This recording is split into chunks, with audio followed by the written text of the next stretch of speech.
Oke, kita mulai ya kelas data dan pustaka untuk minggu ke-12. Saya buka dulu kelasnya. Assalamualaikum warahmatullahi wabarakatuh. Selamat pagi semuanya.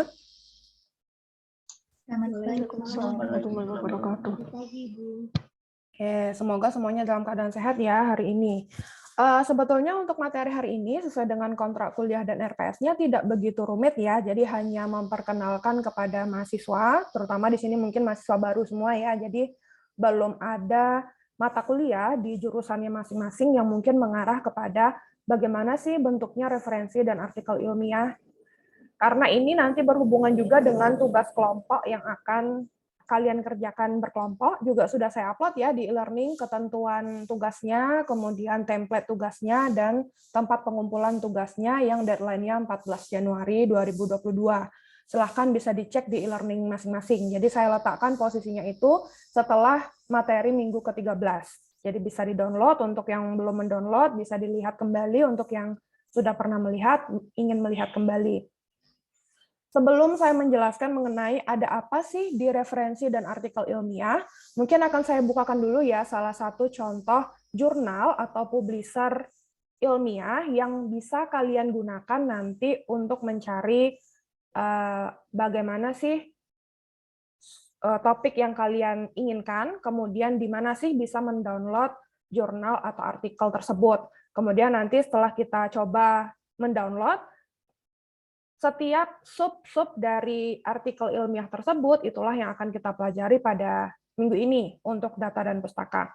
Jadi mungkin ini saya stop share dulu. Ini saya contohkan salah satu ya, jadi tidak semuanya karena setiap publisher akan berbeda, setiap jurnal atau penerbit artikel ilmiah akan berbeda. Jadi ini akan saya contohkan, salah satunya adalah Journal of Information Systems Engineering and Business Intelligence. Nah, ini adalah jurnal Universitas Airlangga, khususnya dikelola oleh Prodi Sistem Informasi, FST, dan ini adalah jurnal yang menampung seputar skop sistem informasi, computer science, business intelligence, artificial intelligence yang seputar teknik, computer science, sistem informasi, dan lain-lain. Jadi tidak ke arah kesehatan ataupun ke ekonomi. Kalau ada unsurnya ke teknologi, mungkin bisa disubmit atau dimasukkan ke jurnal ini. Jadi saya membuka jurnal ini sebagai contoh ya, sebagai acuan. Di mana sih kita bisa mendapatkan artikel yang bisa kita download untuk nanti mungkin ada yang menggunakan jurnal ini sebagai satu dari 3 artikel yang digunakan untuk tugas kelompoknya. Ini halaman awalnya, halaman awal jurnalnya. Jadi setiap jurnal akan berbeda ya, tergantung dari OJS-nya atau Open Journal System sebagai pengelola atau pengatur dari bagaimana sih jurnal itu dari proses awal submission atau si penulis mengirimkan tulisannya ke jurnal, kemudian nanti jurnalnya mereview, pihak jurnalnya, editor jurnalnya, kemudian nanti diterima atau ditolak, kemudian nanti selanjutnya adalah proses, kalau diterima, proses untuk penerbitan. Jadi nanti setiap 3 bulankah, atau setiap bulankah, atau setiap 6 bulan, itu tergantung dari publishernya. Jadi publishernya kemarin sudah kita bahas ya, di minggu kemarin ada Walter Kluwer, ada Scopus, ada Web of Science, ada Emerald, ada Sage Journal, dan lain-lain. Jadi banyak sekali jurnal yang ada di dunia ini, baik di Indonesia maupun internasional, yang bisa disesuaikan dengan background ataupun jurusan kalian masing-masing. Ini contohnya, kalau kita ingin melihat mana sih artikel-artikel yang sudah dipublikasi oleh Journal of Information System Engineering and Business Intelligence ini kebetulan sudah terakreditasi nasional ya, jadi sudah ada peringkat dari Ristek Dikti, ini Sinta 2. Ini kita bisa klik di sini. Kemudian ini adalah edisi setiap tahun yang diterbitkan oleh jurnal ini. Begitu juga dengan jurnal-jurnal yang lain nanti kalau kalian menggunakan jurnal di kesehatan atau farmasi atau kedokteran hewan dan lain-lain. Jadi di sini kita bisa lihat ini adalah edisi yang terbaru tahun 2021 bulan Oktober. Kemudian kita klik ya setiap edisinya, kemudian akan muncul artikel apa saja yang terbit pada edisi Oktober tahun 2021. Maka bisa kita lihat ada banyak ya. Nah, dari sini kita bisa klik salah satu, misalkan kita klik ini ya, conformance checking of dwelling time using a token based method. Kita klik. Nah, ini adalah abstrak atau informasi ringkasan dari jurnal ini dengan judul ini. Ini adalah penulisnya, kemudian ini adalah doi-nya atau doai-nya. Artinya adalah setiap artikel akan punya doai. Doai itu maksudnya apa? Ketika kita mempublikasikan artikel, artikel itu akan punya nomor artikelnya masing-masing. Maka doai ini akan berbeda untuk satu artikel dengan artikel yang lain. Gunanya apa? Ketika nanti kita munculkan pada database seperti Scopus, Science Direct, dan lain-lain, bahkan untuk Sinta 2 yang sudah terindeks secara nasional, itu juga punya database-nya. Sehingga, kalau doai, kemudian indeksnya adalah 20473/JCB, artinya artikel ini diterbitkan pada penerbit JCB atau Journal of Information System Engineering and Business Intelligence pada tahun 2021 edisi Oktober. Kemudian ini adalah abstrak. Nah, ini nanti akan kita bahas ya, apa saja sih isi dari abstrak, kemudian bagaimana caranya menulis abstrak, itu juga ada tata caranya. Kemudian ini ada keywords-nya, kemudian reference. Nah, ini adalah daftar pustaka yang digunakan oleh penulis ini, penulis artikel ini. Kemudian kalau kita mau download, bisa klik full text-nya. Nah, ini adalah artikelnya. Jadi inilah yang disebut dengan artikel atau jurnal ilmiah.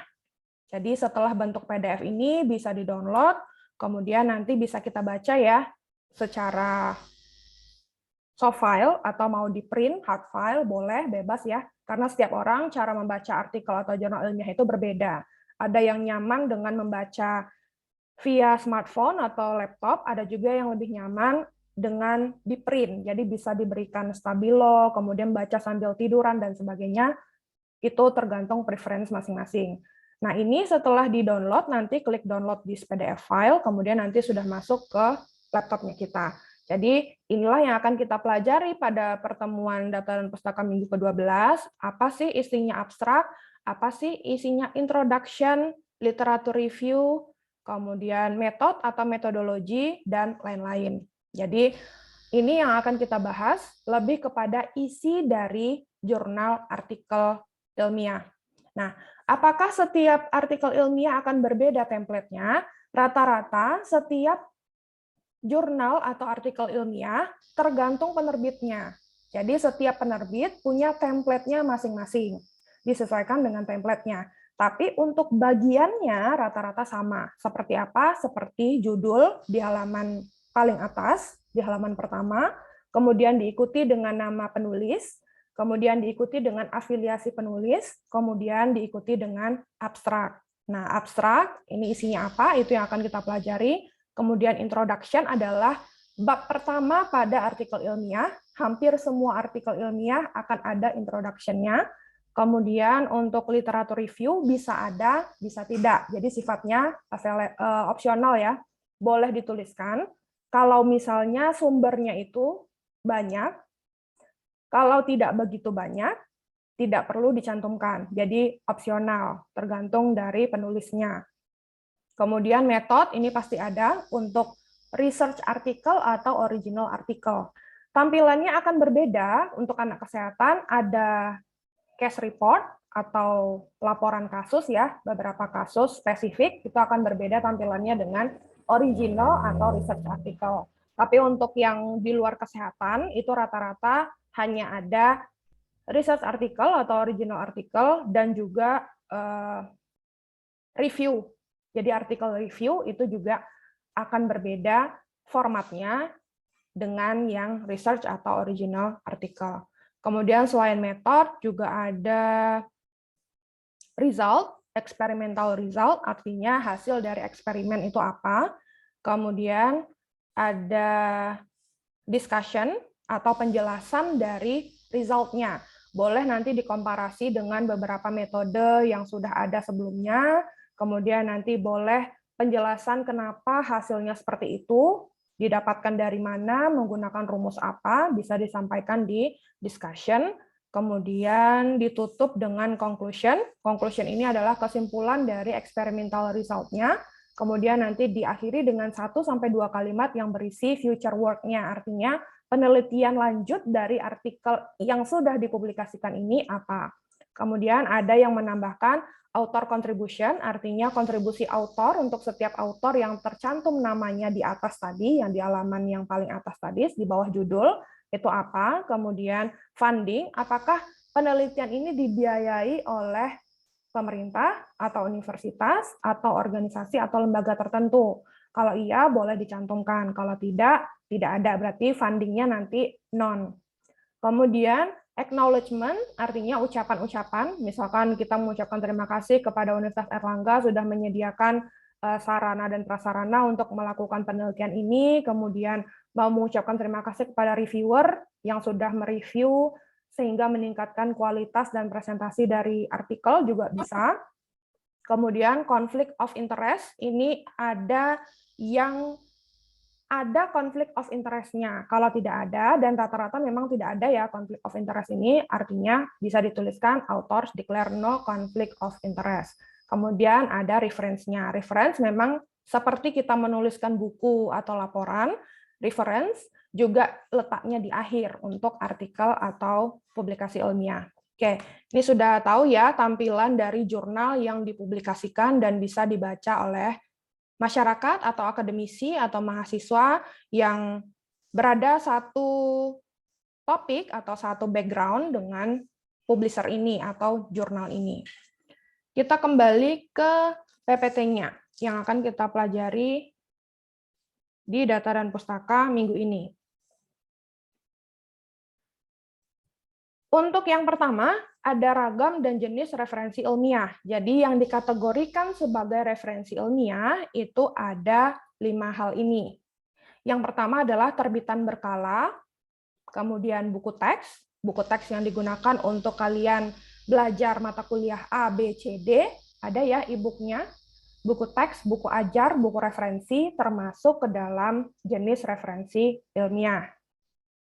Kemudian book chapter, jadi di dalam buku yang diterbitkan ada chapter-chapternya atau bab-babnya. Setiap bab akan ditulis, kadang-kadang ditulis oleh penulis yang berbeda. Jadi semacam, misalnya ada 5 penulis, menulis untuk satu buku, setiap penulis menghandle satu bab, kemudian buku itu menjadi satu buku utuh dan diproses atau dipublikasi. Nah, book chapter itu juga termasuk jenis referensi ilmiah. Kemudian proceeding ini adalah keluaran apabila kita menghadiri atau mengikuti seminar nasional, internasional, conference internasional dan internasional, maka biasanya ketika kita menghadiri atau mengikuti conference dan seminar tersebut, itu ada luaran publikasinya. Nah, itu disebut dengan proceeding. Kemudian working paper, ini hampir sama ya dengan jurnal tadi, jadi paper atau jurnal yang berdasarkan hasil dari penelitian, kemudian hasil dari melaksanakan suatu eksperimen, baik eksperimennya itu eksperimen dengan benda, misalkan zat kimia apa, dicampur dengan apa, kemudian mungkin eksperimen di lab untuk tikus, kucing, dan sebagainya untuk yang dari kedokteran hewan, mungkin yang dari farmasi juga berbeda, yang dari science data atau statistika mungkin di lab-nya akan berbeda ya, menggunakan komputer, mengotak-ngatik MATLAB, mendesain tampilan websitenya supaya nanti hasil dari penelitian kita itu sedikit lebih bagus gitu ya, tidak hanya data-data saja. Nah, itu juga disebut sebagai eksperimental event, maksudnya kegiatan eksperimen yang dilakukan oleh setiap bidang studi atau jurusan masing-masing. Itu juga termasuk jenis referensi ilmiah. Kemudian struktur artikel ilmiah, ini tadi sudah kalian lihat ya, ada judul, kemudian penulisnya, kemudian afiliasi penulis, abstrak, introduction, dan lain-lain. Untuk judul itu apa sih fungsinya untuk di artikel ilmiah? Berfungsi untuk menggambarkan konten artikel secara ringkas, kemudian mengidentifikasi isu utama yang diangkat dalam artikel, Menekankan kekhasan atau faktor paling unik dari artikel, ditampilkan dengan akurat, spesifik, singkat, informatif, dan tidak ambigu, tidak mengandung singkatan dan tidak membosankan, menarik, dan lengkap. Walaupun sebetulnya judul itu kan tidak bisa terlalu panjang ya, paling-paling hanya 2 baris, itu sudah panjang untuk judul artikel ilmiah. Makanya dalam 2 baris itu harus bisa kita ringkas, kemudian kita tampilkan atau kita tonjolkan apa sih kelebihan dari artikel ilmiah ini dibandingkan artikel ilmiah yang lain.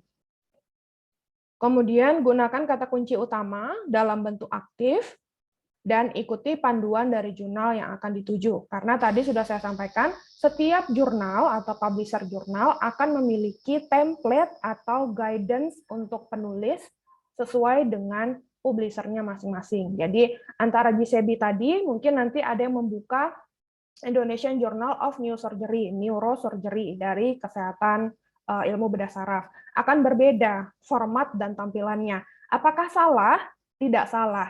Dan untuk organisasi artikel ilmiah internasional seperti Scopus, kemudian Web of Science, dan lain-lain, itu tidak ada yang menyuruh untuk menyamakan format antara satu terbitan atau satu publisher dengan publisher yang lainnya. Jadi memang tergantung dari publisher atau jurnal yang dituju.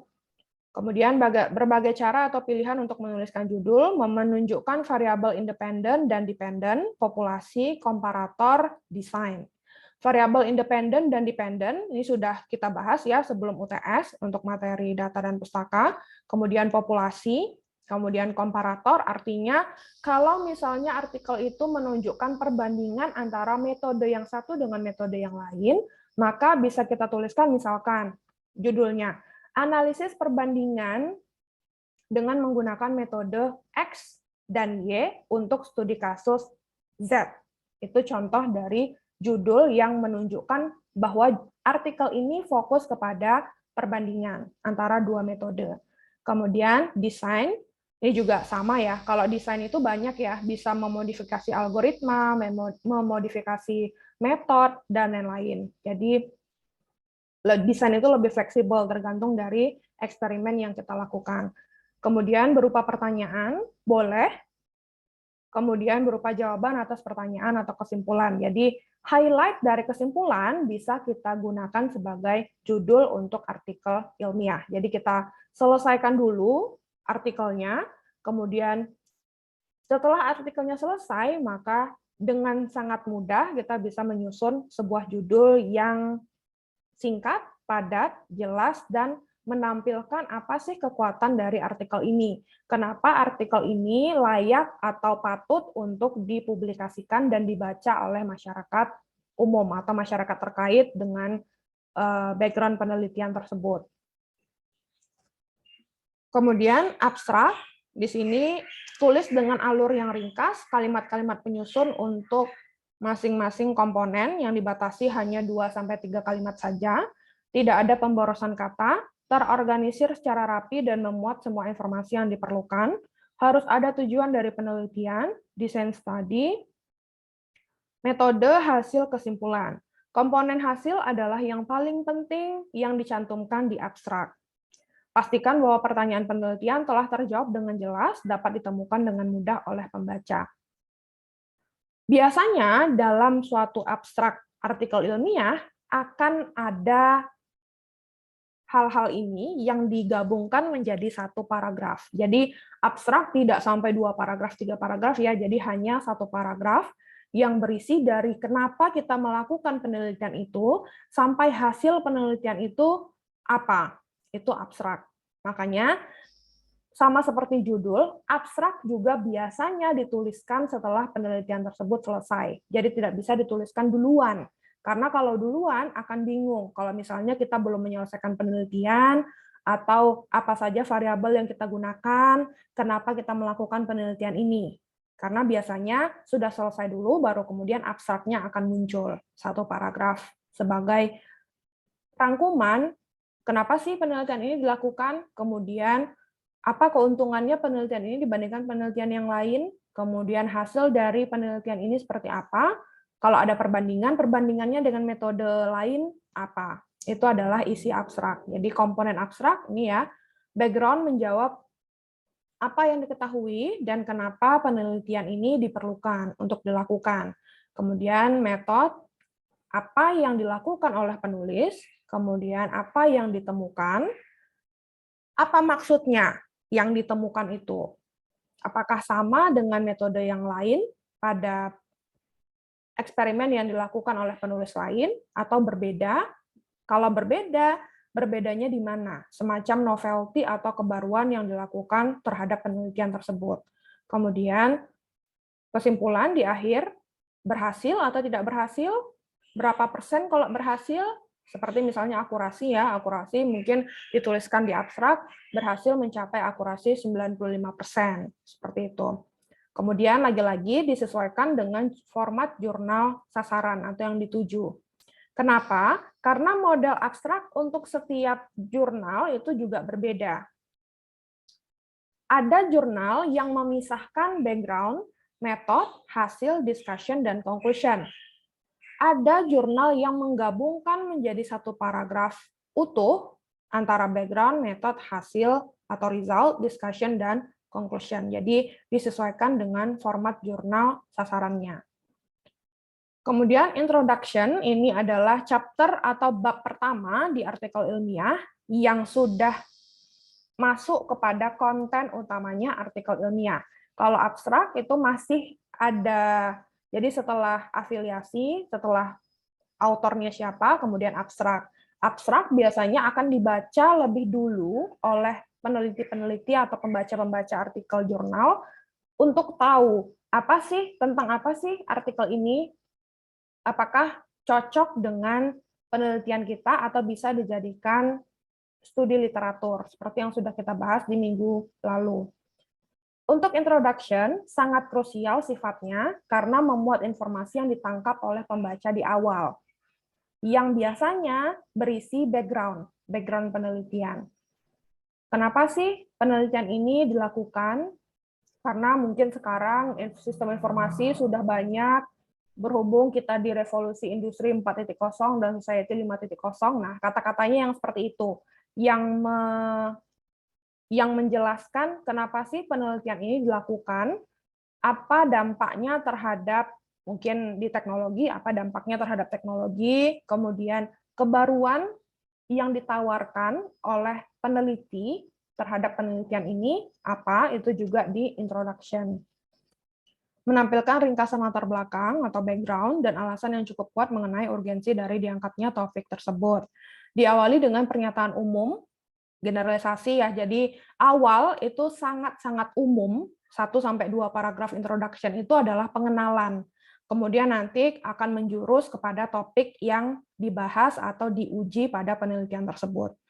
Kemudian indikasi bahwa isu yang diangkat sangat serius atau sangat penting untuk dilakukan uji coba atau penelitian, disertai diskusi atau studi yang saat ini sedang berkembang, identifikasi kesenjangan atau gap, dan jelaskan di mana posisi penelitian ini berada. Jadi dari lingkup yang sangat luas tadi, mulai spesifik, terlihat gap-nya atau kesenjangannya, terlihat novelty-nya. Jadi dari kesenjangan akan terlihat kebaruan dari penelitian atau ide yang ditawarkan dari penelitian ini, apa bedanya atau khasnya atau uniknya dari penelitian lain, apa itu tertera di introduction. Kemudian gunakan kalimat pokok untuk masing-masing paragraf, tidak perlu menampilkan semua literatur, pilih yang paling kuat atau teliti, relevan, dan valid. Kalau kita mencantumkan semua literatur, maka letaknya bukan di introduction. Letaknya adalah di literatur review, yang sifatnya opsional. Boleh ditampilkan, boleh tidak. Jadi bukan di introduction letaknya, kalau kita punya 10 literatur, kita cantumkan ke 10-nya, itu letaknya bukan di introduction.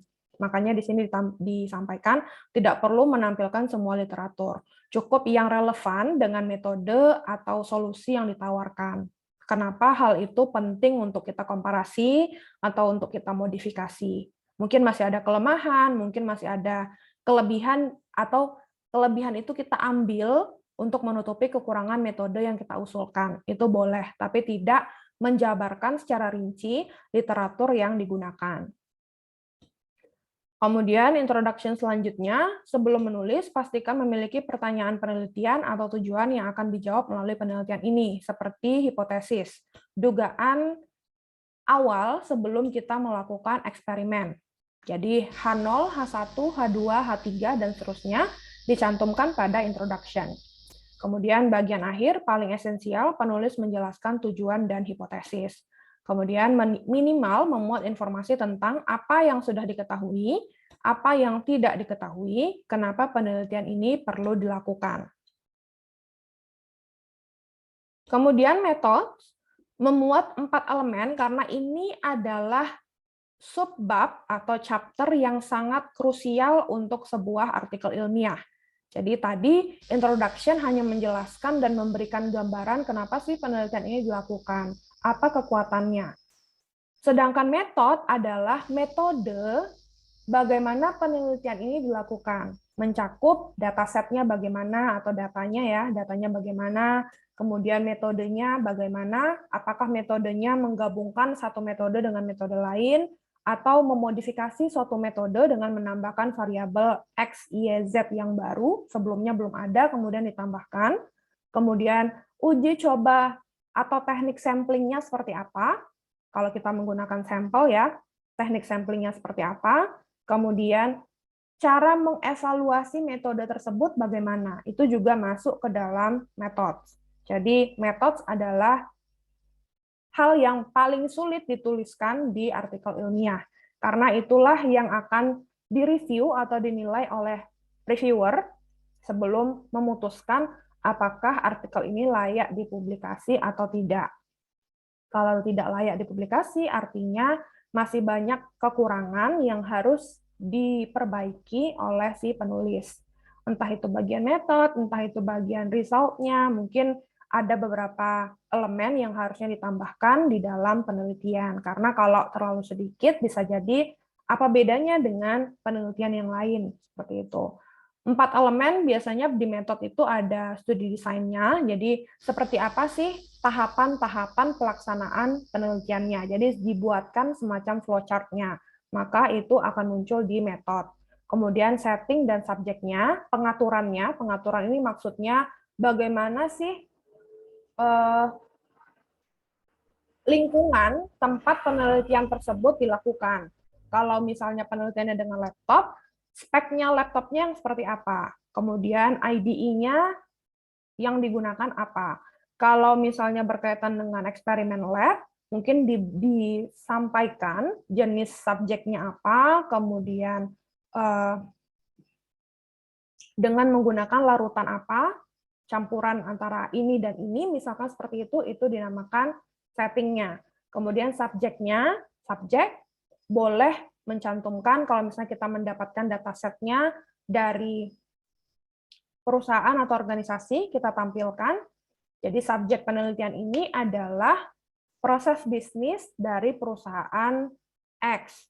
Itu adalah subjeknya. Berbeda mungkin subjeknya dengan kalian atau mahasiswa yang dari kesehatan, mungkin subjeknya kan adalah pasien, seperti itu. Mungkin dari kedokteran hewan, hewan-hewan yang jadi subjeknya, itu akan berbeda. Jadi subjek di sini disesuaikan dengan bidang ilmu masing-masing. Yang ketiga, data collection, jadi datanya ya, datasetnya.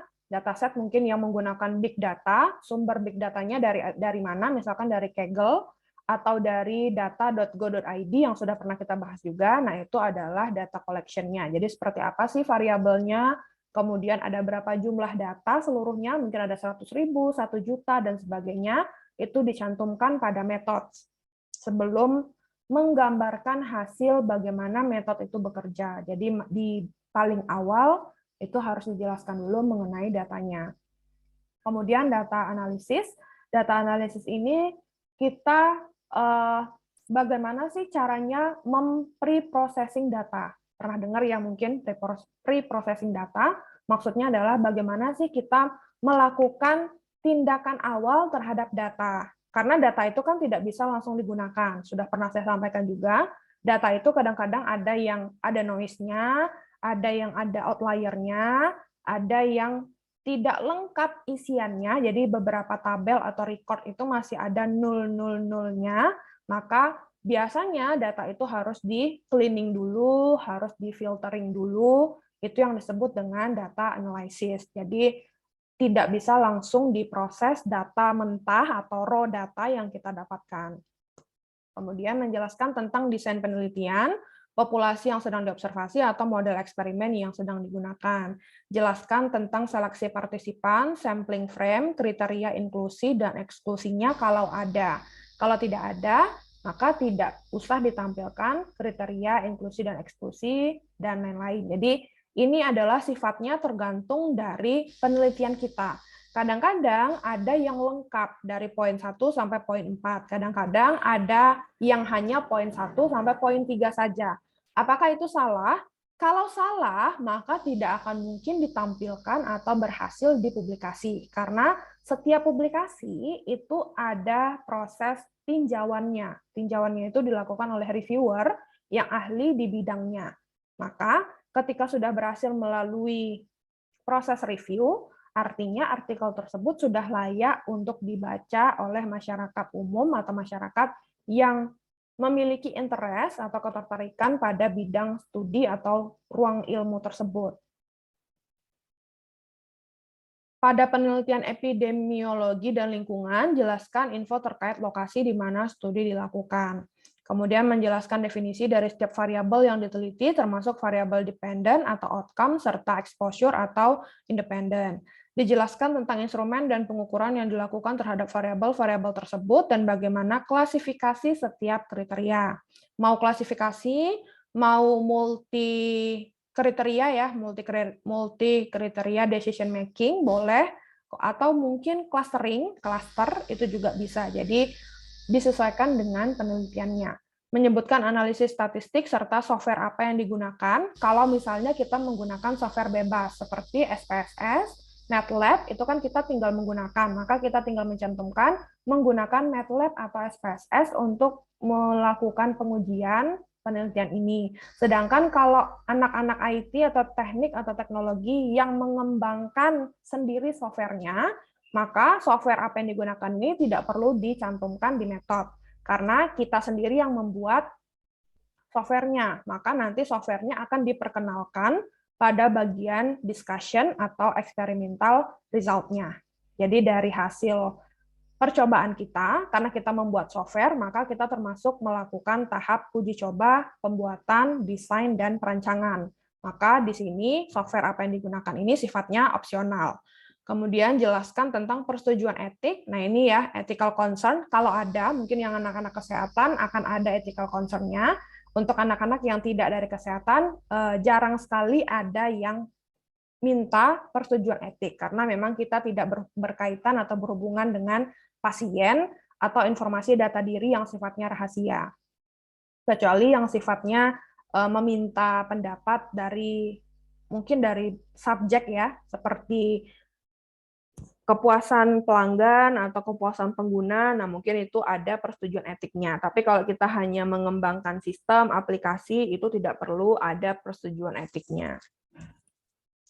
Kemudian untuk hasil atau experimental result tidak perlu memberikan interpretasi. Cukup dengan menyesuaikan dengan pertanyaan penelitian. Karena apa? Interpretasi dari penulis diperbolehkan selama ada pendukungnya. Kalau hanya mengeluarkan statement individu atau pribadi, itu yang tidak diperbolehkan. Karena kalau statement individu atau pribadi, nanti bisa jadi bias penelitiannya atau hasil penelitiannya. Bisa dimulai dengan respon dari partisipan, berapa jumlah responden, serta bagaimana tahapan rekrutmen. Dilanjutkan dengan uraian sampel penelitian, baik karakteristik demografi dan klinis. Tidak perlu mengulangi keterangan yang sudah ada di dalam tabel. Jika tidak memungkinkan, gunakan ungkapan lain. Ditulis dalam bentuk past tense karena menggambarkan proses yang selesai dilaksanakan. Contoh susunan paragraf di bagian result atau hasil, paragraf 1, study sample atau sampel penelitian ya, detail dari partisipan dalam distribusi frekuensi. Paragraf 2, analisis univariate atau multivariate. Paragraf 3, bivariate. yang keempat multivariat. Ini kalau ada lengkap ya analisisnya. Tapi kalau tidak, misalnya hanya menggunakan multivariat, maka yang paragraf 2-nya ini analisis multivariat, paragraf 3 dan 4 ini adalah penjelasan atau penjabaran dari bagaimana sih kita melakukan analisis multivariat tersebut. Seperti itu. Jadi tidak harus univariat, bivariat, dan multivariat jadi satu.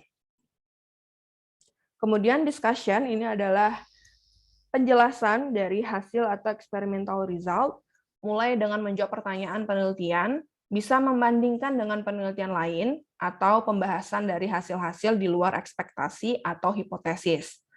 Buat rangkuman dari temuan-temuan penelitian terdahulu untuk kemudian diletakkan di dalam konteks yang sedang diamati. Berikan pembahasan mengenai kelebihan dan kelemahan dari penelitian, plus implikasinya terhadap ilmu pengetahuan dan kebijakan yang relevan saat ini. Bisa juga menjelaskan kemungkinan mekanisme terjadinya suatu fenomena terhadap hasil penelitian tersebut. Discussion setidaknya memuat yang pertama, apa sih temuan inti atau utama dari penelitian tersebut. Karena hasil penelitian tidak harus besar ya skopnya. Jadi kalau ada satu saja hasil penelitian yang kira-kira sudah signifikan, itu sudah bisa dituliskan menjadi satu artikel ilmiah. Kemudian yang kedua, kekuatan dan kelemahan dari metode yang digunakan, strength dan weakness-nya apa dibandingkan dengan metode yang lain. Mungkin bisa kita buatkan dalam bentuk matriks evaluasi. Kalau matriks evaluasi dalam sains dan teknologi itu biasanya ada presisi, fitness, generalisasi, simplicity, kemudian nilai F1 score, pernah dengar mungkin, nah itu adalah salah satu evaluasi terhadap hasil penelitian. Kemudian penjelasan bagaimana hasil penelitian ini mendukung literatur atau penelitian atau pengetahuan yang berkembang saat ini. Kemudian yang keempat, future direction. Jadi apa sih harapan selanjutnya yang diharapkan atau yang diinginkan atau yang dituju oleh si peneliti, dampak dari hasil penelitian pada populasi lain yang mirip dengan yang digunakan untuk eksperimental result dari penelitian yang sedang dilakukan ini. Jadi semacam penelitian berkelanjutan. Kemudian conclusion atau kesimpulan, penulis membuat ringkasan temuan yang sebelumnya telah ditampilkan di dalam hasil dan pembahasan. Kemudian sebisa mungkin dibuat ringkas, padat, dan jelas, serta menjawab pertanyaan dan tujuan penelitian. Jadi ini karena sudah kesimpulan, maka artinya sudah merupakan gabungan dari introduction, method, experimental result, dan discussion. Jadi diulang kembali. Pengulangannya itu bukan kalimat-kalimat yang sama dengan introduction, dengan method, tapi adalah me-highlight atau memberikan tekanan kembali bahwa penelitian ini memiliki manfaat ini, di mana hasil akurasinya mencapai sebesar ini. Itu dituliskan pada conclusion. Jadi hasil yang betul-betul merupakan hasil dari penelitian itu diulang kembali menjadi 1-2 kalimat di conclusion. Hindari pengulangan kalimat yang sama dari bagian hasil dan pembahasan atau bisa diparafrase. Jadi tidak di copy paste, karena kalau copy paste nanti ketika kita mengecek similarity atau plagiarismenya akan bernilai tinggi. Sementara untuk sebuah artikel yang layak untuk dipublikasi, biasanya plagiarismenya itu harus kurang dari 20%. Kalau lebih dari 20%, maka biasanya akan langsung ditolak. Tidak perlu melalui proses review, langsung ditolak. Karena plagiarismenya atau tingkat duplikasi dengan artikel lain itu sangat tinggi. Kemudian penulis memberikan rekomendasi bisa berupa future direction atau future work ya sebutannya. Beberapa ada yang bilang future work atau tahapan selanjutnya dari bidang kajian ilmu atau penelitian yang ingin dicapai selanjutnya. Jadi penelitian pasti tidak akan mentok pada penelitian tersebut sudah selesai maka tidak ada lagi yang bisa dilakukan, tidak seperti itu. Pasti ada yang bisa dilakukan. Misalkan perubahan variabel, perubahan metode, perubahan cara approach. Biasanya mungkin penelitian saat ini kita tidak melakukan data preprocessing. Di penelitian berikutnya kita bisa mengikut sertakan data preprocessing. Kalau diikutkan data preprocessing mungkin hasilnya akan lebih bagus daripada hasil penelitian saat ini. Nah, itu termasuk future work. Penulis menyebutkan pesan-pesan utama yang ingin disampaikan oleh penulis, nilai-nilai, serta alternatif solusi yang ditawarkan oleh artikel ini kepada pembaca, berdasarkan hasil penelitian dan literatur review, bukan berdasarkan subjektivitas penulis semata. Jadi kalau berdasarkan pendapatnya penulis, itu biasanya di bagian future work-nya, merasa kalau ini perlu. Tapi kalau menyampaikan pesan-pesan atau rekomendasi-rekomendasi biasanya disertakan juga literatur yang mengarah atau yang sudah pernah membahas hal tersebut, sehingga lebih kredibel, lebih valid, dan juga tidak bias. Bias itu kan maksudnya ada unsur-unsur dipaksakan ya di dalamnya itu, supaya kira-kira hasil penelitian ini betul atau mirip dengan yang diinginkan. Kemudian penilaian kritis terhadap referensi ilmiah. Kenapa sih kita perlu melakukan penilaian terhadap referensi ilmiah? Jadi setiap harinya artikel ilmiah itu kan akan publish ya di seluruh dunia, tidak hanya Indonesia. Seperti ini ya, untuk medical artikel per tahunnya, untuk biomedical ada 5.000 per hari, untuk Medline ada 1.500, untuk trial 95 per day. Begitu juga dengan sains dan teknologi, manajemen dan bisnis, ilmu politik, linguistik, dan lain-lain, itu ada masing-masing bidang jurnalnya dan artikelnya. Jadi tidak perlu risau. Mungkin nanti ketika tugas kelompok juga bisa dibagi ya, tidak hanya fokus di kesehatan, tapi juga bisa meninjau artikel yang dari manajemen, dari linguistik, dari perpustakaan mungkin, jadi tidak hanya berat di satu skop ilmu, karena jurnal penelitian itu tidak hanya ada di kesehatan, tapi juga di bidang studi yang lain. Penilaian kritis terhadap sumber referensi, yang pertama menimbang bukti ilmiah untuk melihat seberapa manfaat dalam pengambilan keputusan atau decision making, kemudian penilaian berimbang dari manfaat dan kekuatan dari penelitian atau studi terhadap kelemahan dan kekurangan dari hasil studi tersebut, menginvestigasi atau memeriksa proses bagaimana penelitian tersebut dilaksanakan dan bagaimana hasilnya bisa diperoleh dari penulis tersebut. Jadi, kita membaca tidak hanya membaca, tapi juga melakukan penilaian, memahami apa sih yang dilakukan oleh penulis artikel tersebut. Bisa kita lihat dari abstraknya dulu. Setelah kita memahami abstraknya secara garis besar, barulah kita turun kepada metodenya, kemudian hasilnya, kemudian discussion-nya seperti apa, dan conclusion-nya. Bahkan ada beberapa artikel jurnal itu yang juga turut menyertakan dataset pada artikelnya. Jadi datasetnya itu bisa diakses oleh yang ingin melihat atau melanjutkan penelitian. Walaupun sebetulnya hampir sebagian besar itu tidak di-open ya datasetnya, kecuali ada request. Jadi tidak ditampilkan begitu saja di artikelnya.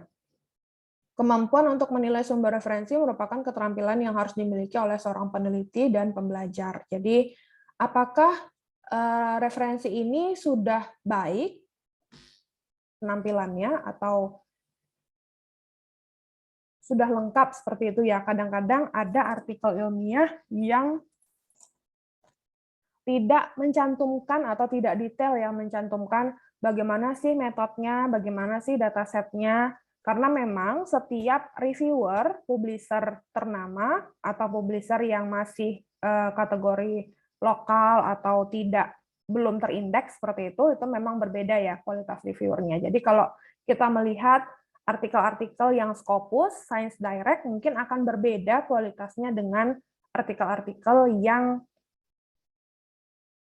terakreditasi nasional atau Ristek Dikti. Karena kan tidak semua jurnal Ristek Dikti itu terakreditasi atau belum terakreditasi Scopus, Web of Science, atau Science Direct. Jadi kalau kita baca, itu akan terlihat jelas perbedaannya. Bagaimana sih penyajian dari artikel ilmiah tersebut. Maka di sini juga diperlukan ya kita sebagai mahasiswa dan akademisi atau pembaca untuk bisa menilai bagaimana sih artikel ilmiah ini, apakah sudah bisa menjawab semua. Jadi kita membaca itu seolah kita diberikan hasil atau penyajian yang tuntas. Jadi dari introduction, perpindahannya ke metode, perpindahannya ke discussion itu betul-betul lengkap dan detail.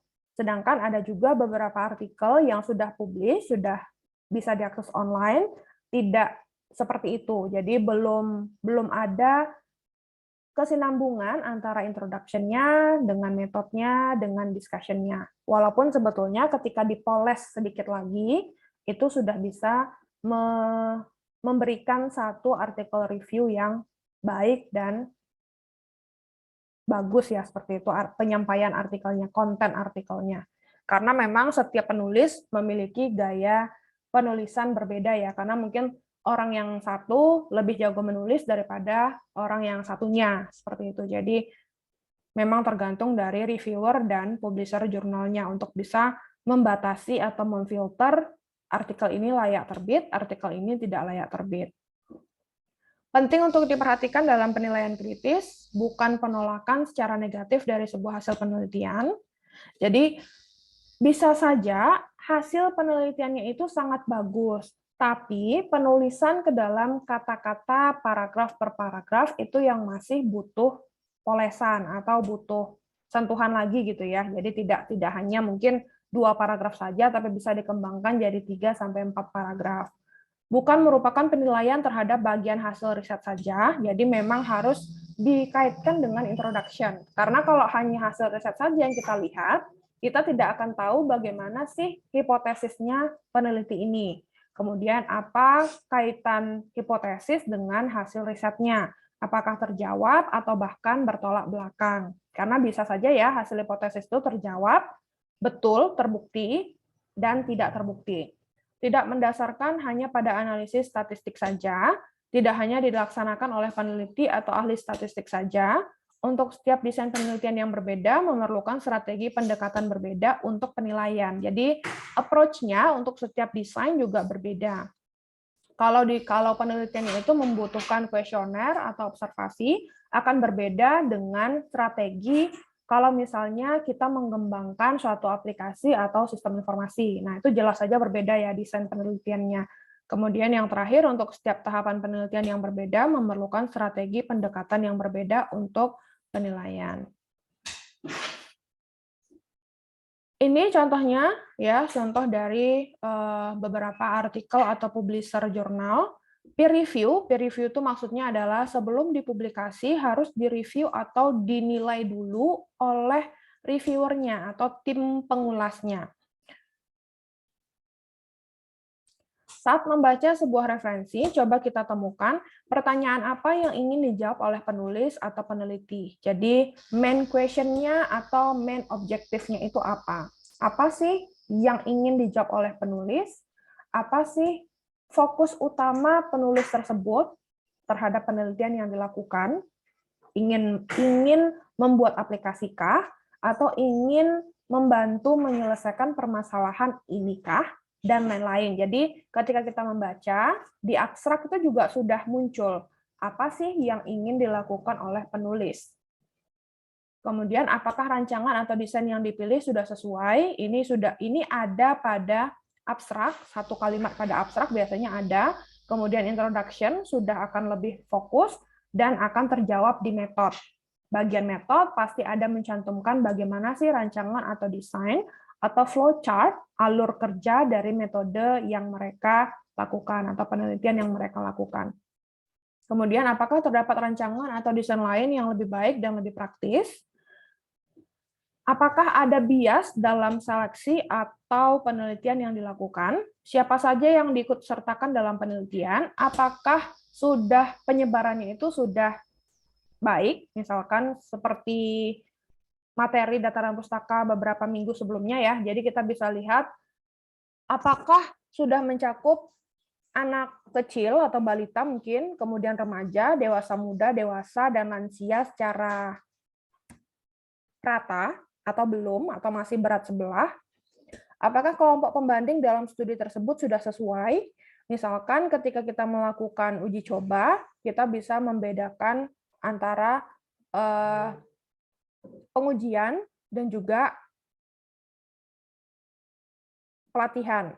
Mungkin pernah dengar training dan testing ya untuk yang di sains dan teknologi. Jadi itu termasuk ke dalam pembanding, kelompok pembanding dalam penelitian atau studi. Jadi mungkin bisa kita bagi 60% untuk trainingnya, 40% untuk testingnya, atau 70% untuk trainingnya, testingnya 30%. Nah, itu disebut dengan kelompok pembanding. Mungkin tidak hanya di sains dan teknologi ya, di ilmu yang lain itu juga ada yang disebut dengan kelompok pembanding. Bagaimana tingkat respon atau respon rate-nya?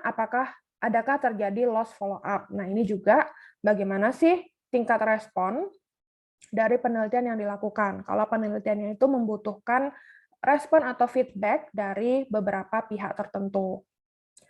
Bias adalah setiap pengaruh atau tindakan dalam penelitian yang dapat membelokkan atau menyimpangkan hasil yang sebenarnya. Jadi, kalau misalnya kira-kira ketika membaca artikel ilmiah itu ada pengaruh berupa tindakan atau opini dari penulis yang bisa membelokkan atau menyimpangkan hasil yang sebenarnya diperoleh terhadap penelitian tersebut, maka itu termasuk bias, informasi yang bias.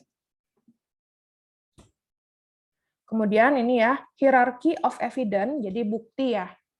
Manakah artikel ilmiah yang memiliki bukti yang kuat, manakah artikel ilmiah yang buktinya itu bisa dikategorikan lemah. Nah, untuk bukti yang kuat, evidence, hierarchy evidence yang kuat, itu termasuk di dalamnya adalah experimental studies. Artinya, research article atau original article termasuk hierarki bukti yang kuat pada artikel ilmiah. Kemudian randomized control, uji coba ya, uji coba terkontrol yang di random, jadi tidak mengarah kepada salah satu subjek atau variabel, tapi kita lakukan secara random. Itu juga termasuk evidence yang strong. Begitu juga dengan systematic review yang bukan terfokus pada opini dari penulisnya, tapi lebih fokus kepada eksperimentalnya. Jadi semacam pengujian. Jadi review itu tidak hanya sekedar mengulas beberapa artikel, tapi ada eksperimennya. Itu disebut dengan hierarki evidence yang kuat. Kalau untuk hierarki evidence yang sifatnya lemah pada artikel ilmiah, itu termasuk ke dalam observational studies. Jadi yang sifatnya observasi itu biasanya kalau tidak bisa menampilkan hasil observasinya dengan baik, maka akan muncul berbagai pertanyaan ketika artikel tersebut masuk ke pengulas atau dibaca oleh reviewer. Observational studies ini apa saja? Case series, untuk yang kesehatan ya, ada case report, case series. Nah, kalau tidak bisa betul-betul menjelaskan case-nya itu apa, atau case report-nya itu tentang apa, maka evidence-nya hati-hati bisa lemah, bukan yang kuat. Karena kalau lemah, itu akan gampang sekali ya untuk di-reject atau ditolak oleh reviewer. Kemudian ada case control, ada cohort. Cohort ini sudah pernah saya sebut-sebut juga ya di pertemuan-pertemuan sebelumnya. Itu cohort itu adalah kelompok, 4 cohort, 5 cohort, artinya 5 kelompok berbeda. Kemudian systematic review. Nah, systematic review di sini yang betul-betul hanya melakukan perbandingan antara satu artikel dengan beberapa artikel yang lain. Jadi tidak ada semacam uji coba ataupun pengujian terhadap metode artikel-artikel yang direview tersebut. Jadi ini ya, semakin evidence-nya, hierarki evidence-nya itu semakin lemah, maka semakin akan muncul biasnya. Jadi kalau evidence-nya itu strong, maka biasnya itu juga akan semakin kecil. Jadi tergantung dari evidence-nya ketika kita melakukan penelitian. Jadi hati-hati untuk yang berada atau mencari jurnal, nanti jurnal artikel yang case series, cohort, atau systematic review. Amannya ketika kita mengerjakan tugas, atau mungkin tidak hanya di data dan pustaka ya, ada juga mungkin tugas yang di jurusannya atau di fakultasnya masing-masing yang disuruh membuat literatur review seperti itu, carilah yang original atau research article, karena biasnya lebih kecil, evidence-nya kuat. Kenapa? Karena sudah melalui proses experimental result. Jadi sudah ada eksperimen yang dilakukan. Baik itu eksperimennya menggunakan sampling, populasi, berapa hari, berapa tahun mungkin penelitiannya dilakukan. Jadi sudah tidak berbasis kepada kelompok, survei, observasi yang kalau tidak benar dalam penyampaian observasi ataupun kuesionernya itu akan mengakibatkan biasnya juga tinggi. Apalagi jumlah respondennya itu kecil, jadi tidak nyampe 30, 20, 10, nah itu akan banyak sekali bias pada opini atau hasil penelitian terhadap artikel tersebut. Karena kan tidak cukup besar untuk sampelnya. Kemudian ini exposure outcome untuk yang trial terkontrol yang random sifatnya, jadi bukan yang disetting. Kemudian ini yang cohort untuk kelompok. Kemudian ini yang untuk case control, jadi ada kontrol terhadap case atau kasusnya. Kemudian ini cross sectionalnya, exposure dan outcome-nya. Kemudian ini waktunya ya. Jadi waktunya itu dari exposure itu kan semacam paparan ke keluarannya itu juga tentunya membutuhkan waktu ya. Jadi biasanya penelitian itu dilakukan dalam waktu 3-5 bulan ya, penelitian yang sederhana ya, yang tidak terlalu rumit. Tapi kalau untuk yang rumit itu biasanya bisa memakan waktu 1 tahun, 2 tahun. Saat membaca sebuah referensi, perlu mengamati apakah terdapat bias pengukuran. Apakah variabel luaran atau outcome dan pajanan atau paparan atau exposure telah didefinisikan oleh penulis sebelumnya. Apakah metode yang sama digunakan pada seluruh grup atau kelompok yang diteliti, atau berbeda antara grup satu dengan grup lainnya, metodenya berbeda. Nah, kalau metodenya berbeda berarti kelihatan. Karena kita ingin menampilkan hasil yang baik, kita berikan pendekatan yang berbeda terhadap setiap grup. Nah, itu disebut bias. Kira-kira apakah terdapat dampak dari bias pengukuran pada hasil penelitian? Kita juga perlu memastikan bahwa tidak ada confounding dalam penelitian. Sudah pernah tahu ya, variabel confounding, sudah kita bahas juga di materi data dan pustaka sebelum UTS. Apakah terdapat change? Apakah peneliti sudah memasukkan hasil confidence interval atau CI di dalam hasil penelitiannya? Jika terdapat asosiasi yang signifikan, apakah ada pengaruh change yang muncul atau yang diberikan pada penelitian tersebut? Jika tidak terdapat asosiasi yang jelas, apakah studi tersebut terlalu kecil untuk dapat mendeteksi efek atau resiko? Itu juga bisa. Kemudian hasil studi menggambarkan 2 hal. Yang pertama, kekuatan atau magnitud dari efek atau dampak ataupun resiko. Yang kedua, signifikan secara klinis dan statistik. Jadi memang statistik itu kan karena kita menggunakan data, pasti data itu kan mengarah ke sampel, kemudian kita pasti akan berbicara mengenai statistik. Karena kan kalau sampel mengarahnya ke statistik ya. Kalau yang populasi nanti berbeda lagi. Kemudian selanjutnya signifikan secara klinis versus statistik. Untuk klinis, perbedaan antara kelompok yang diteliti disebut bermakna jika memiliki kekuatan. Misalnya, selisih angka kesakitan plus minus 20%, selisih peningkatan fungsi plus minus 10%, absensi kerja, perkembangan secara global. Nah, ini misalnya ya, secara klinis ini contoh dari perbedaan antara kelompoknya. Kalau untuk statistik, maka bahasa yang muncul itu bahasa-bahasa yang berkaitan dengan statistik yang sudah kita pelajari juga di materi data dan pustaka sebelum UTS. Jadi seperti contohnya perbedaan antara kelompok yang diteliti dikatakan sebagai signifikan pada tingkat p-value kecil dari 0,05 atau kecil 0,01. 95% confidence interval atau CI. Kemudian mungkin jumlah sampel yang digunakan pada penelitian 80 sampai 90 dan seterusnya. Jadi sudah tahu ya, dengan menggunakan rumus-rumus yang kita pelajari sebelum UTS itu dapat menghasilkan atau bisa kita dapatkan signifikan secara statistik. Kalau untuk klinis mungkin hanya beberapa pihak saja ya yang memerlukan penyajian secara klinis, karena tidak semua artikel atau tulisan itu membutuhkan judgement dari signifikansi secara klinis. Tapi untuk statistik, rata-rata yang sifatnya mengarah kepada hitung-hitungan atau ada muncul angka di dalamnya, biasanya signifikan secara statistik. Itu akan muncul pada result atau hasil eksperimennya ya, dan akan dijelaskan atau dijabarkan pada bagian atau chapter discussion. Kemudian validitas, apakah hasil dapat dipercaya dilihat dari kualitas bukti, internal validity, external validity, generalisasi atau generalisability, relevansi dengan konteks lokal permasalahan atau topik yang diangkat. Kemudian untuk bias publikasi, paper yang memiliki hasil menarik lebih cenderung untuk dikirim untuk publikasi, diterima dalam publikasi, dipublikasikan pada jurnal ternama, dipublikasikan dalam jurnal berbahasa Inggris.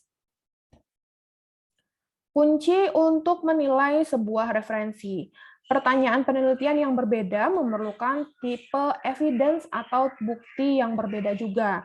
Prinsip-prinsip systematic review bisa digunakan terlepas dari pertanyaan penelitian yang ingin dijawab pada systematic review artikel.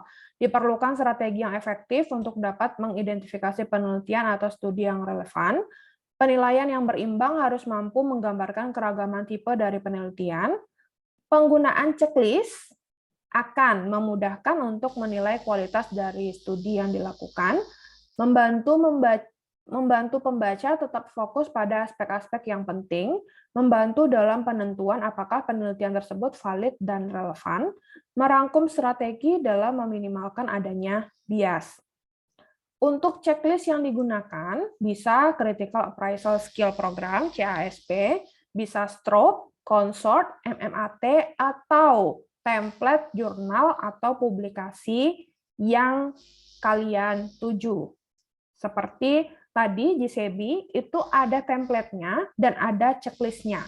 Apakah setiap subchapter yang dituliskan pada artikel ilmiah yang akan disubmit di SEBI tadi itu sudah memenuhi kehendak atau ketentuan dari GCB-nya. Kalau misalnya masih belum, maka otomatis centang atau checklist yang diberikan belum akan terisi seluruhnya. Tapi kalau sudah lengkap kita menuliskannya, maka checklist-nya akan otomatis tercentang atau terchecklist seluruhnya yang diinginkan oleh GCB tadi. Untuk sumber pustaka, ini ya, jadi ada beberapa sumber pustaka yang dicantumkan, ya ini untuk membuat artikel ini, jadi nanti silahkan dilihat untuk setiap poinnya, ini ya, scientific writing, kemudian Journal of Clinical Epidemiology, kemudian ini, CASP tool checklist-nya, jadi nanti bisa dilihat ke link masing-masing. Tapi tidak terbatas ya, misalkan ini kan Journal of Clinical Epidemiology. Tidak harus, misalkan yang tidak berfokus pada epidemiologi harus membuka ini. Karena tidak hanya clinical epidemiologi yang menyediakan sumber-sumber ilmiah atau referensi yang bisa digunakan untuk bagaimana sih mendapatkan artikel atau bagaimana menelaah referensi artikel ilmiah. Jadi setiap jurnal publikasi di bidang minat atau bidang ilmu tertentu itu juga punya. Jadi tidak usah khawatir. Jadi misalkan nanti bingung ya ketika mau diskusi kelompok, mau menggunakan artikel yang mana. Kebetulan kan artikelnya diminta 3 ya artikelnya. Jadi nanti bisa yang satu mungkin kesehatan, yang satu bisa ke manajemen, yang satu bisa ke ekonomi. Atau yang satu kesehatan, yang satu farmasi, yang satu kedokteran hewan, mungkin seperti itu. Jadi bisa melihat bagaimana sih bentuknya atau strukturnya dari satu jurnal dengan fokus tema kesehatan, dengan jurnal dengan tema manajemen, ekonomi, kedokteran hewan, farmasi. Jadi ada banyak sumber atau referensi yang bisa kita dapatkan dari 3 artikel yang berbeda. Karena kalau nanti ngambilnya kesehatan, 3-tiganya kesehatan, Maka yang pertama, kalau ada anggota kelompok yang tidak dari kesehatan, akan sulit untuk memahami frasa-frasa yang ada di kesehatan. Begitu juga dengan kalau misalnya berat ke manajemen, mungkin ada yang tidak mengetahui frasa-frasa dari manajemen. Maka nanti didiskusikan dulu dengan kelompoknya untuk mendapatkan artikel mana yang akan kita review. Jadi setiap anggota kelompok akan bisa memahami maksud dari artikel tersebut dengan baik dan secara keseluruhan. Walaupun secara keseluruhan kita hanya perlu membaca abstrak, introduction, dan conclusion, tapi paling tidak metodenya itu harus kita dapatkan. Apa sih variabelnya, datasetnya ngambil dari mana, apakah dilakukan pre-processing dataset, dan hasilnya seperti apa. Kira-kira begitu ya cara merangkum atau melakukan mini literatur review. Oke, untuk materi minggu ini sudah cukup ya, sudah habis, karena memang hanya apa sih yang ada di artikel ilmiah. Seperti yang saya cantumkan tadi, saya contohkan juga lewat GCB, jadi nanti bisa menuju ke sumber-sumber atau publisher artikel ilmiah untuk mendapatkan artikel yang sesuai dengan yang akan kalian kerjakan untuk tugas kelompoknya masing-masing. Kira-kira itu ya. Apakah ada pertanyaan?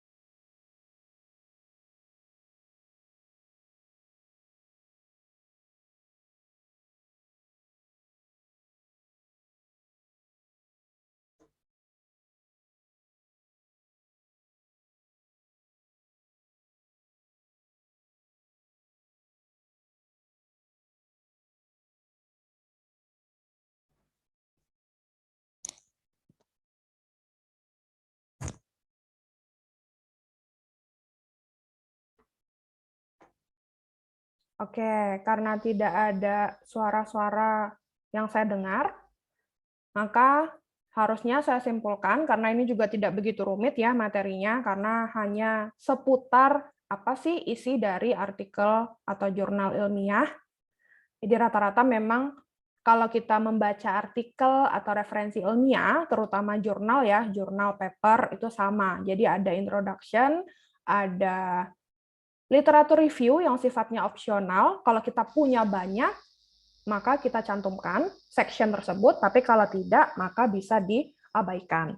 Kemudian ada metode atau metodologi, kemudian ada eksperimen result, hasil eksperimennya, kemudian discussion, hasil pembahasan dari metodologi dan eksperimen yang sudah dilakukan, kemudian diakhiri dengan conclusion dan daftar pustaka dengan beberapa perintilan-perintilan seperti apa yang dilakukan oleh setiap autor, kerjanya apa, kemudian ada etiknya, kalau misalnya ada, kalau tidak dikosongkan saja, dan juga fundingnya, dan acknowledgement-nya, ucapan terima kasih atau ucapan bisa untuk mencantumkan juga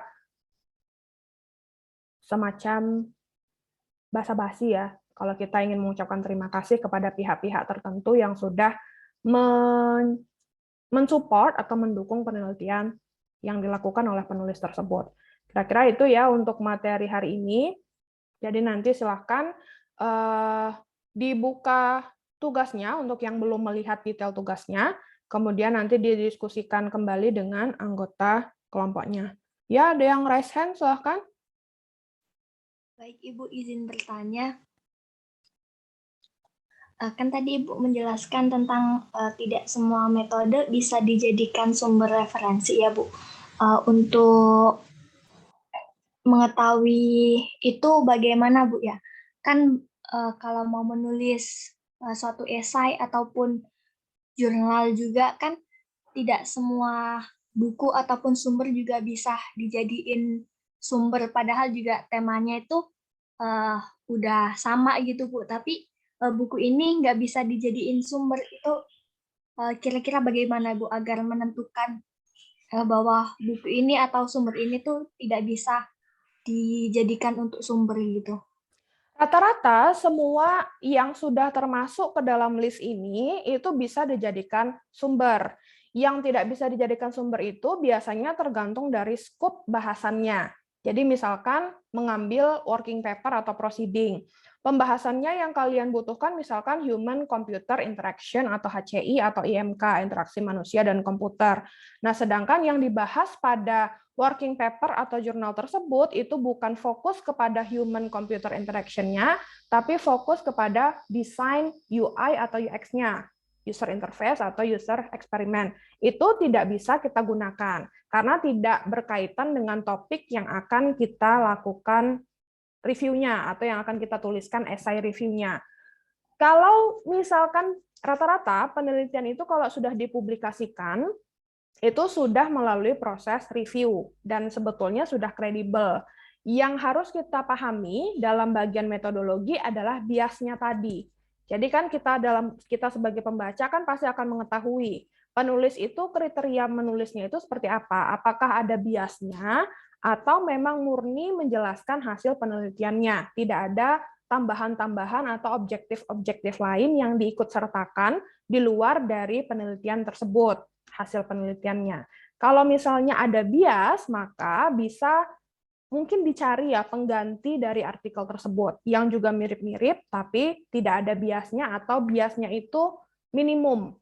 Karena mungkin beberapa bidang ilmu bias itu mungkin diperlukan ya. Misalkan yang dari kesehatan masyarakat mungkin kan lebih banyak kepada menilai atau melakukan survei atau observasi. Kemudian ada statement yang dikeluarkan oleh penulisnya yang menyatakan untuk mendukung dari hasil observasi tersebut. Nah, itu mungkin akan diperbolehkan tapi dengan batasan-batasan yang mungkin tidak terlalu banyak atau mungkin dari 2 penelitian yang dilakukan, 1 mungkin nanti ada objektif tambahannya, 1 tidak. Nah, hal itu mungkin masih bisa diikut sertakan dalam membuat esai atau review artikel.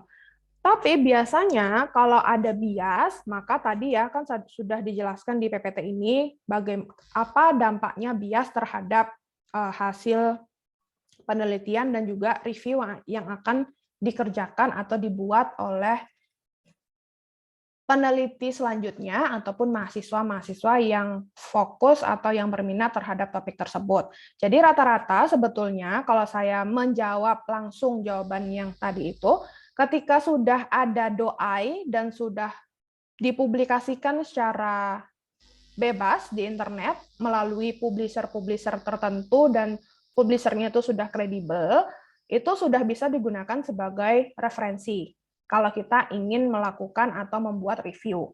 Yang perlu diperhatikan adalah apakah ada biasnya pada penelitian tersebut, karena kan saya juga tidak bisa menjudge langsung ini ada bias, ini tidak bisa. Karena untuk mendapatkan ada bias dan tidak ada bias, itu harus kita baca dulu artikelnya, satu persatu, subchapter per subchapternya, apakah betulan ada bias atau hanya feeling kita saja yang mengatakan itu ada bias. Nah, itu harus dibaca dan dipahami betul-betul artikelnya. Makanya ketika melakukan artikel review, itu tidak semudah melakukan rangkuman terhadap mungkin novel atau artikel di koran, karena kan lebih mudah ya. Kalau artikel ilmiah, itu memang ada beberapa hal yang harus diperhatikan. Kemudian, kalau misalnya ada juga tadi ya sebutannya publisher itu yang predator. Nah, tapi karena di sini tidak dijelaskan, maksudnya di materi data dan pustaka ini tidak dijelaskan mengenai publisher yang predator, maka kalaupun nanti kalian menggunakan artikel yang dari publisher predator tersebut, mungkin masih akan diperbolehkan. Karena di ketentuan pengerjaan artikel review tidak ada aturan tidak boleh mengambil sumber dari publisher yang predator. Maka harusnya masih diperbolehkan untuk level tahun pertama ya. Kalian kan masih berada di tahun pertama. Nanti mungkin selanjutnya atau sudah nanti di tahun-tahun atas sudah akan mengerti perbedaan publisher predator dan publisher yang betul-betul memiliki citra yang baik di peneliti ataupun akademis di dunia akademis seperti itu. Jadi Itu ya jawabannya. Jadi tidak ada cara yang betul-betul harus seperti ini untuk mencari tahu metodologinya itu baik atau tidak. Selama sudah dipublikasikan, maka itu sudah melewati proses review sebetulnya. Cuma mungkin tadi yang saya sampaikan, antara satu publisher dengan publisher yang lain itu akan berbeda. Bagaimana cara mereviewnya? Kadang-kadang ada publisher yang memperbolehkan atau meloloskan artikel-artikel yang memiliki bias. Ada artikel yang sangat strict proses reviewnya, maka ada saja satu kalimat yang ada biasnya tidak bisa dipublikasi atau langsung ditolak. Nah, yang menyebabkan hal itu adalah biasanya indeksasi.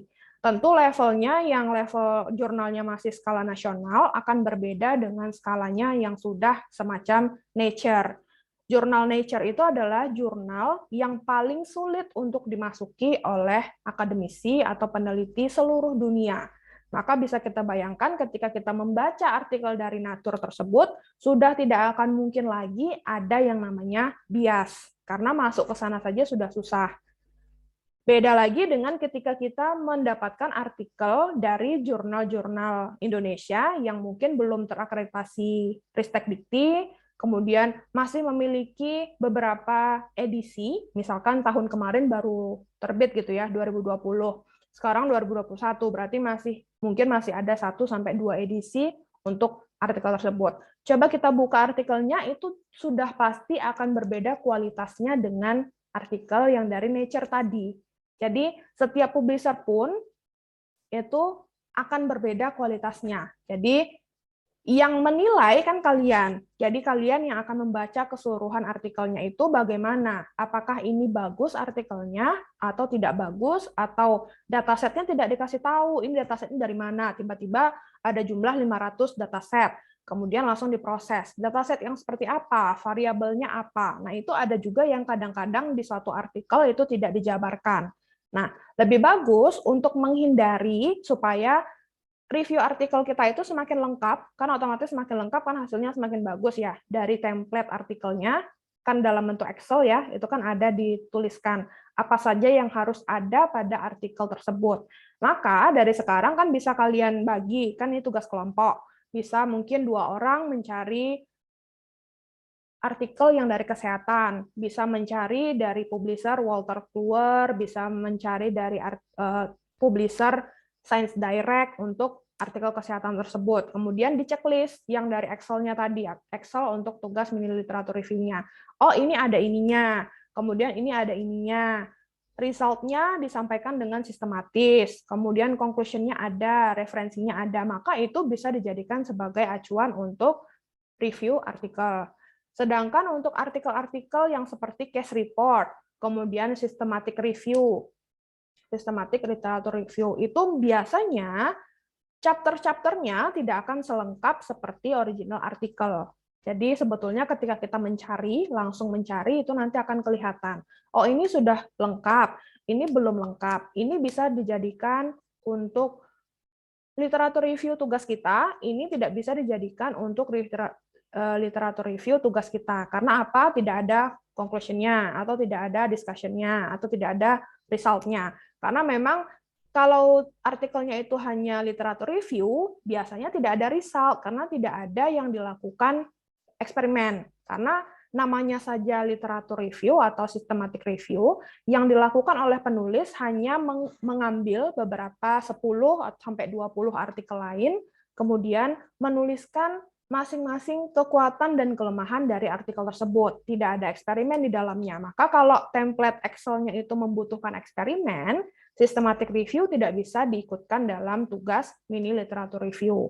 Begitu juga dengan case report. Case report biasanya juga tidak selengkap original atau research artikel. Jadi nanti ketika kalian sudah mencari, harusnya sudah tahu ini artikel yang cocok, ini bukan artikel yang cocok, sehingga bisa mencari lagi. Tidak usah khawatir ya, karena publisher itu banyak sekali, satu publisher punya banyak artikel, jadi antara satu kelompok dengan kelompok yang lain juga tidak akan crash, karena tergantung ya mencarinya itu bagaimana. Karena minggu kemarin kita sudah belajar bagaimana caranya mendapatkan artikel atau sumber referensi yang baik yang bisa kita gunakan untuk melakukan literatur review atau studi literatur. Ada pertanyaan yang lain? Ada?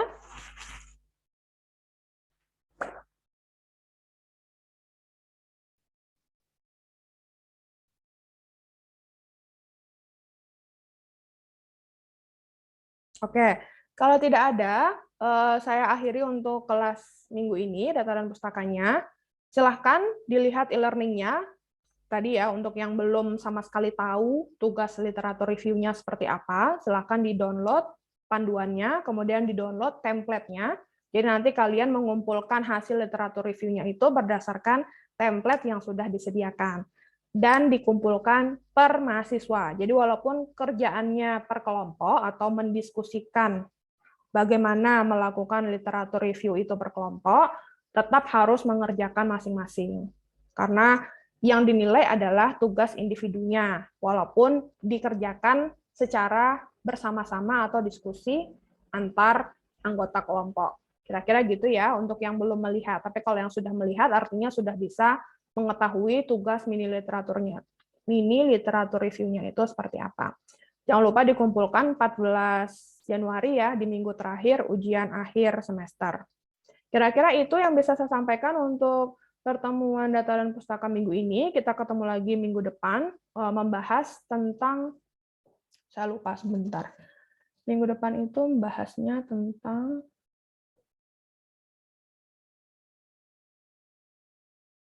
ekstraksi artikel ilmiah dan telaah literatur sederhana atau mini literatur review. Maka minggu depan akan kita bahas bagaimana caranya melakukan telaah terhadap literatur review atau artikel ilmiah yang sudah berhasil kalian dapatkan melalui proses minggu ini dan minggu kemarin ya. Minggu kemarin bagaimana caranya mendapatkan artikelnya, topik-topik artikelnya. Minggu ini bagaimana caranya mengetahui artikel tersebut sudah ada evidence kuatnya atau masih bias. Tadi ya sudah ada hierarkinya. Untuk minggu depan baru kita melakukan sintesis artikel ilmiah dari artikel yang sudah kalian dapatkan. Oke, kira-kira itu untuk pertemuan kita minggu ini. Saya akhiri kelasnya. Assalamualaikum warahmatullahi wabarakatuh. Waalaikumsalam warahmatullahi wabarakatuh. Terima kasih banyak.